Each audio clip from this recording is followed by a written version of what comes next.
So I've been doing this last class where I had a deductive argument, but I want to kind of go more into why we're doing this.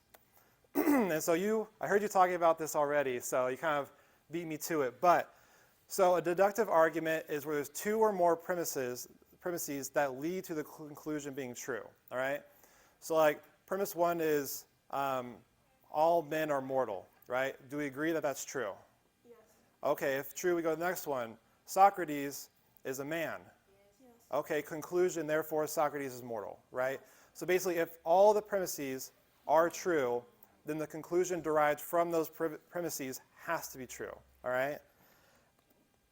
And then there's two different types of ways to decide, is this premise true? There's the correspondence and the coherence, which we just talked about. So correspondence is, does it correspond with reality, or are these objective features of the world, right?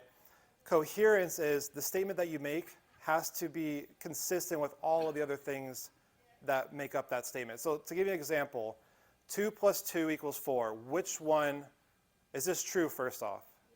Okay, which one of these would you use to say it's true? Correspondence. So that, like, if I have two objects and I take two more, reality says that has to be 4, right?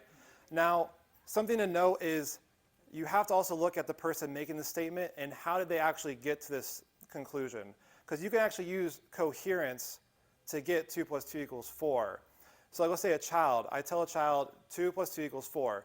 Well, they're not really using correspondence because they might not be at the point in development to like understand that's what reality says.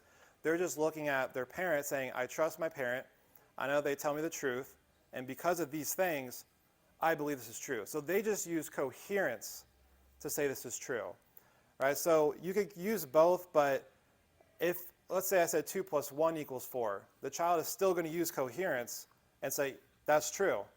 So it does depend, like if people say 2 plus 2 equals 4 and everyone says, yep, that's right, they may be using coherence and they can be led astray when I say the next statement, which is like 2 plus 2 equals 5, right? So it depends on how you come to this conclusion. So an example is, premise 1 is Jesus is eternal life. If you agree, Jesus says belief in God gives you eternal life. Conclusion is, this is for last month, the one that we went over, is Jesus' gospel is about getting him, not escaping to heaven or manifesting heaven on earth. The reason why I think these are really important, when I first heard about deductive arguments, they were usually used with like when Ed was trying to prove the existence of God through like other, like, you know, the origin of the universe and things, or morality. And those are good when you want to have like a good case study for like, this is true and therefore proves God. But something I found that's actually important about deductive arguments in our own personal life is if you look at premise 1, do you actually believe that's true?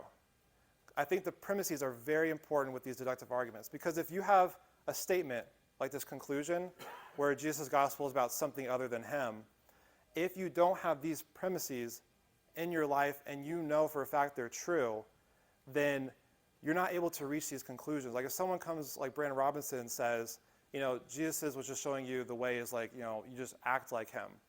If you don't have these sort of premises in your life that you actually know are true beforehand, his statements will trip you up because you don't have these foundational truths in your life to be able to use as a way of looking at statements like this and reaching a conclusion that says, no, you're wrong. You're like, I'm actually not sure. I don't know what Jesus was saying when he said, I am the way. And that's why I think they're very important to have deductive arguments for these so that you know what it is that is true and believe in.